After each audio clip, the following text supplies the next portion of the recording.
un autre groupe qui va parler d'environnement, donc on va les écouter avec attention. Je crois que c'est un sujet qui est intéressant. D'accord, donc on va écouter ce sujet. Bonsoir. Aujourd'hui, mon groupe et moi, composé de Blanquet Junior, Laquette Stanley, Augustin Hans et moi, Sylvestre Tudley, allons vous présenter notre exposé qui se porte autour de l'un des problèmes les plus importants de la société haïtienne, à savoir la gestion des détritus sur l'ensemble du territoire national. Haïti étant située au milieu des eaux caribéennes, elle se dit un pays fondé sur la fierté noire. Esclave depuis 1492, il fallut 400 ans de misère pour que la bête de Somme se révolte.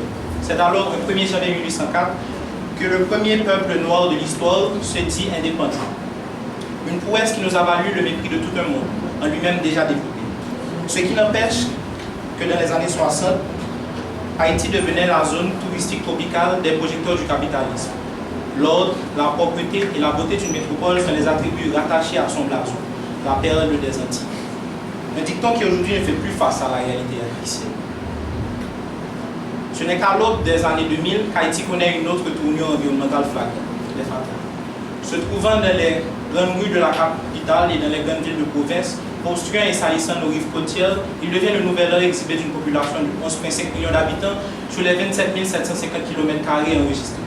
Ainsi, dans une tentative d'expliquer l'une des plus grosses problématiques de la société haïtienne, nous présenterons la production des déchets de la zone métropolitaine, expliquons comment le non-traitement de ces déchets peut nuire à la santé des habitants. Pour comprendre la production de déchets dans la zone métropolitaine, il faut tout d'abord conceptualiser l'urbanisation massive que connaît Haïti sur nos séries de touches de notice. Alors que 90% de la population nationale vivait en milieu rural dans les années 50, plus d'un Haïtien sur deux vit à présent en milieu urbain. Chaque année, plus de 133 000 habitants quittent les zones rurales pour s'installer en ville, soit 64% de la population nationale réfugiée en termes de la capitale. En effet, en Haïti, depuis plusieurs décennies, les salubrités en question des FATA demeurent l'un des défis les plus menaçants pour la communauté nationale. Notre pays n'étant pas encore une société industrialisée. Les ordures dans les différentes rues de la zone métropolitaine sont pourtant en partie des déchets provenant des grands pays producteurs industrialisés. En 2018, selon les données fournies par la Banque interaméricaine de développement, la BID, la production des déchets du pays gravite autour de 130 000 tonnes métriques d'éléments bio et ceux des produits recyclés. À savoir qu'un déchet est une substance ayant subi une altération physique ou chimique peut être divisé en deux grandes classes, les déchets d'activité économique DAE et surtout le monstre à l'environnement en Haïti, les déchets ménagers. Représentant alors les déchets dont le premier producteur est un ménage et se référant par ailleurs aux déchets recyclables, non recyclables spéciaux. Une production de déchets qui aujourd'hui représente l'ensemble des territoires, l'ensemble des problèmes du territoire national et qui nous semble important. Divisé en 10 départements, 42 arrondissements, dont 140 communes et 570 sections communales, l'État haïtien représente l'administration responsable de tout le territoire national. Chargé de la protection et du bien-être du citoyen lambda, une administration qui, face à cette situation, reste figée, laissant alors une sous-population livrée à elle-même pour assumer les poids environnementaux de tout le territoire, d'où son irresponsabilité. En effet, Haïti fait face depuis un certain temps à un nombre important de dégradation environnementale, caractérisée par l'occupation anarchique de certains espaces à risque, l'apparition de nouveaux quartiers, la mauvaise gestion des déchets et la prolifération des constructions en dehors de tout cadre légal ou constitutionnel. Excusez-moi. Il existe pourtant un ensemble d'instances et de lois établies dans lequel il est là pour protéger le cadre civique, le cadre physique des citoyens. La population haïtienne, à travers des dispositifs tels que la SMCRS, jugée tonifiée dans ses actions, devenue SNGRS, et la mairie qui s'engage à l'assainissement dans les rues de la zone métropolitaine, malgré leurs infrastructures non conventionnelles, mais il est clair que depuis l'investissement de certains dispositifs, la salubrité des rues semble ne pas être à l'actualité. En effet, ces projets ne sont que dans la paperasserie pour la corruption derrière, ainsi délaissant la population à accomplir l'assainissement par elle-même. La société haïtienne étant bâtie sur une inégalité et un fossé de richesse énorme, soit 80% des richesses réparties entre 3% de la population nationale, il est ainsi présumable d'affirmer que les moyens d'assainissement vont se différer pour les divers niveaux à l'échelle sociale en Haïti. En effet, les classes dites moyennes et privilégiées auront le réflexe de se référer à une compagnie d'assainissement privée pour effectuer le nettoyage de leurs biens. Les compagnies telles que Jetco ou encore CNE seront les compagnies qui vont déverser les déchets collectés à des endroits disposés à la question.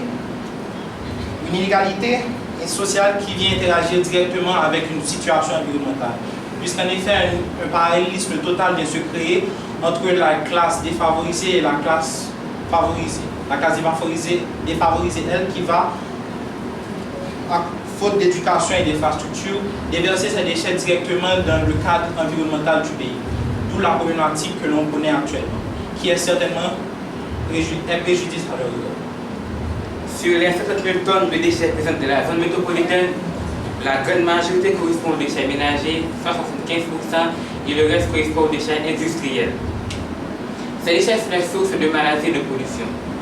Les déchets ménagers sont des sources de maladies telles que l'intoxication alimentaire, fièvre et le choléra qui, étant une épidémie qui a frappé Haïti en 2010, a causé plus de 820 000 cas, dont 10 000 morts. Et les déchets industriels qui sont pour la grande majorité très dangereux, parfois mortels. On trouve aussi les sous-produits qui sont des produits créés à partir d'autres déchets. Ils peuvent avoir un effet néfaste sur la santé. Brûlement, irradiation, blessures causées par des objets produits ou tranchants. Mais il y a bien un produit qui devient de plus en plus dangereux dans la zone métropolitaine. Il s'agit du produit plastique. Le plastique domine la zone métropolitaine. On le trouve partout dans les rues et dans les mers et il les pollue. Mais cette pollution est principalement due à leur décomposition qui va former ce qu'on appelle du microplastique qui, tout en étant invisible à l'œil nu, exerce une action délétère, c'est-à-dire une action dangereuse sur les écosystèmes. Les décharges plastiques sont tout autant problématiques sur terre qu'au mer. Ils remplissent ces décharges, encombrent les cours d'eau et génèrent de la pollution lorsqu'on les brûle à ciel ouvert. L'utilisation du produit plastique et des emballages entraîne l'injection et l'inhalation de microparticules de plastique et de substances toxiques associées. L'injection peut être due au dépôt de produits chimiques présents dans le plastique sur les produits alimentaires ou à la contamination des eaux, et l'inhalation peut être due à un contact direct avec les produits plastiques. Suite à ce contact fréquent avec les déchets plastiques, de plus en plus de microfibres et de microparticules se retrouvent dans les tissus humains et le système sanguin. Ils peuvent ici causer des maladies de peau et même rendre plus difficile la circulation du sang. Haïti est un pays comblé de problèmes sociaux, dont certainement les problèmes environnementaux. Aujourd'hui, ce problème est représentatif de toute une société qui continue de s'aggraver. Un problème qui, face à l'État, est sans action, puisqu'il ne revient qu'à nous d'agir en tant que peuple. Ainsi, la conduite à adopter serait une vaste campagne de conscientisation et d'éducation citoyenne pour sensibiliser les gens à la nécessité de garder leurs environnements sains et propres, de la fermeté envers les salisseurs de rue, quels qu'ils soient, et favoriser le recyclage, la valorisation des déchets produits et prôner la collecte sélective de ceux-ci, tout à la poubelle. Éviter au maximum la mise en décharge et ne recourir qu'au centre d'enfouissement technique que pour les déchets ultimes.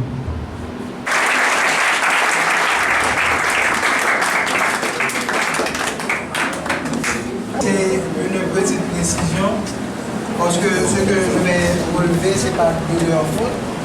J'ai fait la recherche sur le téléphone de bébé et j'ai vu pourquoi vous avez abordé le sujet ainsi. Parce que ce que j'ai vu sur Wikipédia, c'est une définition globale de ce qu'est un déchet. Mais quand on parle d'assainissement, il y a une définition spécifique de ce qu'est un déchet. Et heureusement que j'ai une génie civile parce que c'est mon domaine.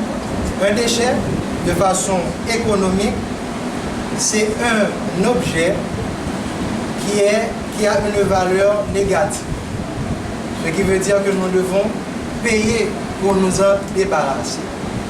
Et le fait de payer pour s'en débarrasser joue un rôle important dans l'assainissement. Parce que ce qui est déchet chez moi peut ne pas être déchet quelque part d'autre. Il y a des usines qui font des productions et qui ont des déchets qui servent à d'autres usines. Et ça, c'est important. Au lieu de se débarrasser de ces déchets-là, ils les vendent à d'autres usines qui vont les utiliser à bon escient. Et ça, on ne le fait pas du tout en Haïti. C'est ce point que je voulais suivre. Merci.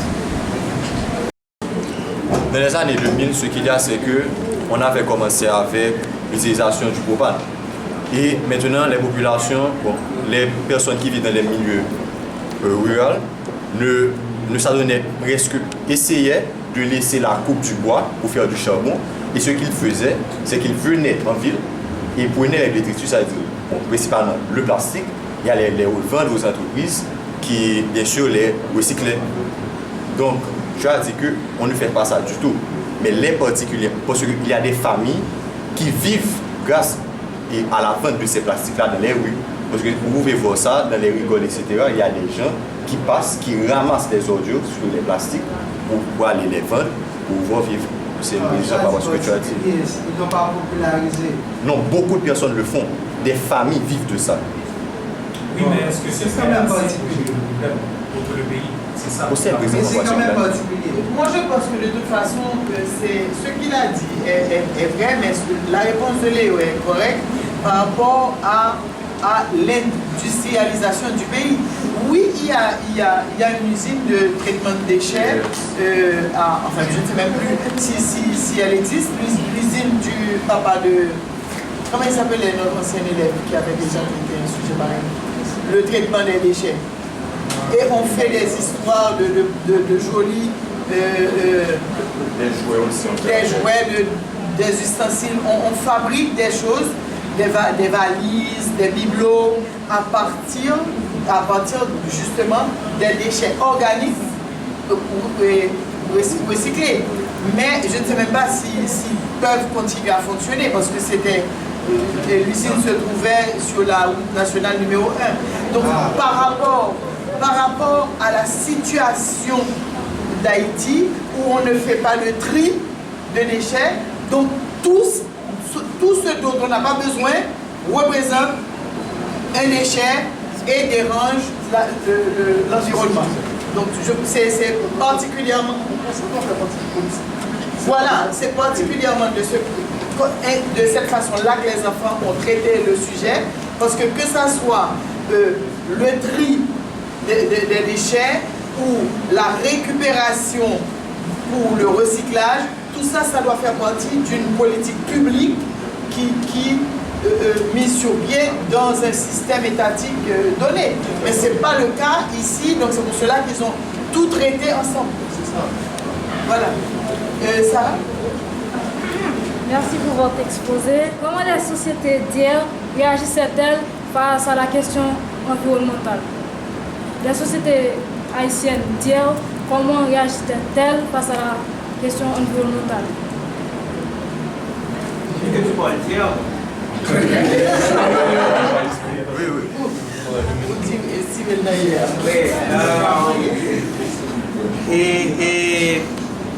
Oui, c'est une bonne question, Sarah, parce que on avait chez nous un rapport au détritus qui était vraiment très strict. C'est-à-dire les parents, les gens des quartiers devaient être propres. Et ouais, les balais, c'est ton bagage. Toute la journée, on t'a acheté balais. Et c'était deux bagages qu'on fait, c'est oser balai. D'accord? Ça veut dire que, et naturellement, on balayait devant sa porte, pas vrai? Et l'autre voisin continuait aussi. Et ça faisait que les quartiers étaient propres. Je suis bien content que tu aies posé la question. Il y avait beaucoup de fleurs dans les jardins et on pouvait, quand on marchait dans Port-au-Prince, on voyait les jardins de tout le monde. Et on respirait les parfums, si tu vois les fleurs, etc. Donc c'était une promenade extraordinaire, surtout dans la zone de Turgeau et du Bois-Vernat. Et vous avez des maisons qui étaient du style gingerbread. D'accord? C'était extraordinaire parce que les familles haïtiennes traditionnelles tenaient beaucoup, soit à leur, je dirais, leur cour fleurie, ou bien à leur petit jardin qui était un petit potager. Donc il y avait toujours quelque chose de ce genre. Et le service d'urbanisme était puisqu'il n'y a pas autant de monde, donc il n'y a pas autant de déchets, et le service, pas de problème de gasoline, et il y avait toujours, et puis ça passait à une heure précise, tout le monde mettait son affaire dehors, ça ne devait pas être comme aux États-Unis, on a un fatra qui sortit, sachet pété, ça ou non, et on passait régulièrement. Et puis il y avait un autre truc qui s'appelait le service d'hygiène. Ça, c'est quelque chose qu'on a hérité de l'occupation américaine. Eh bien, ça passait régulièrement avec leur truc. Et ils allaient dans les latrines et dans les choses, ils aspergeaient. Donc, c'était fondamental. Et la rue était devenue ce qu'on appelle salon peuple. Ça veut dire que les gens on était toujours dehors. Et mes enfants, à l'époque, vous voyez maintenant, vous ne pouvez pas boire de l'eau n'importe où. À l'époque, on buvait fresco, crème, tout ça on voulait dehors. Tu achetais des bonbons dans les trucs des marchands. Il n'y avait aucun risque. Et c'est pour ça qu'à l'époque, la fameuse phrase que microbes pas tuer haïtiens, c'était pas que les microbes ne tuaient pas les Haïtiens. C'était parce que les Haïtiens étaient des gens beaucoup plus propres que maintenant. Qu'est-ce que tu vois? Donc maintenant, ce qui se passe, c'est qu'il y a eu explosion, comme ils ont dit, de l'urbanité. La ville a été, si tu veux, détruite, balkanisée. Le tremblement de terre a complètement fait chavirer. Vous ne reconnaissez plus, par exemple, les choses, parce qu'avant, on avait un downtown, on avait les quartiers qui allaient, quartier des Salines, quartier devant des Salines. Des Salines sous Champ-de-Mars là, ok? Statue là. Donc devant des Salines, tu avais le downtown. Tu descendais, les magasins, les shops, jusqu'à la mer. Et du côté de la mer, tu avais les restaurants. Et tu avais les places publiques. Maintenant, quand tu remontais, tu laissais devant des Salines pour aller derrière des Salines. Donc tu prenais la zone de Bois-Vernat et de Turgeau. C'est là que tu voyais les plus belles maisons avec les fleurs et tout. Maintenant, quand tu passais la zone de la zone du carrefour de Nazon, tu montais vers Bourdon. À ce moment, tu rentrais dans une semi-campagne. Et arrivé à Pétionville, tu avais froid beaucoup plus à Cascoff que maintenant. Parce que Pétionville faisait froid. Parce qu'il y avait beaucoup d'arbres. Ok? Donc c'est pour vous dire qu'avant, quand on allait, tous les gens qui allaient à Pétionville allaient en ce qu'on appelle en villégiature. Tu allais passer tes vacances à Pétionville ou du côté de Carrefour à Rivière-Froide. Maintenant, c'est un drame. Donc, tout ceci, c'est pour parler des familles d'antan. Est-ce que tu vois? Et quand on allait à la campagne, mes enfants, à la campagne, c'était extraordinaire.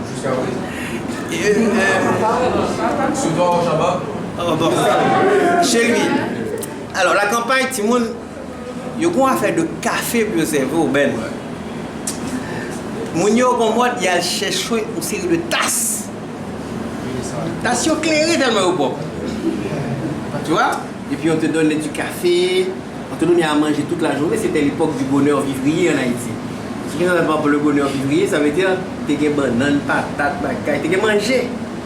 Et pour pas que ce coup, il y a un endroit en province, c'est au coup de bail pour le monde. Alors qu'avant, c'est les gens qui ont des provisions. Depuis que la province a sorti, c'est plein de provisions, coden, cabrit, etc. Vous voyez? Donc, c'était pour répondre à Sarah, qui a eu un avant et un après beaucoup de choses en Haïti.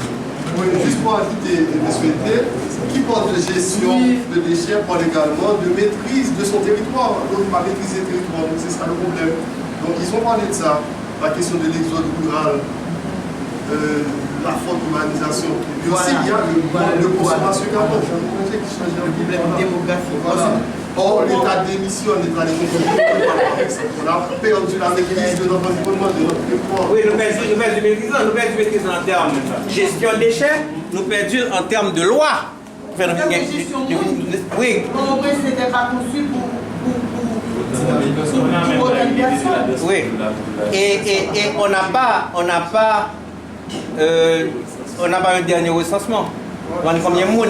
Comment vous pouvez développer un pays sans combien de monde qui est là-dedans? Combien d'ingénieurs a besoin de qui année? Combien de docteurs a besoin de qui année? Combien d'architectes a besoin? Ça est important. Naturellement, voilà, il y a la maîtrise du territoire. Et là, M. Delia qui vient de trouver un emploi dans l'État pour une affaire de consultation au niveau Mais il ne va pas laisser l'école. de l'identification, eh bien, il a proposé des choses intéressantes pour l'identification des Haïtiens. Nous pas si difficiles. Pour quelle raison? Parce que chaque fois, il a changé le cadre d'identification. D'accord? Il y a des gens qui n'existent pas. Vous avez ça? Ils sont vivants. Ils sont vivants, mais. Oui, l'État va monnaie. Est-ce que tu comprends? Donc, c'est quelque chose qui doit vous attirer votre attention et qui doit vous interpeller. La maîtrise du territoire dont parlait le maître. Non, tu peux. Ça va? Dans l'autre groupe.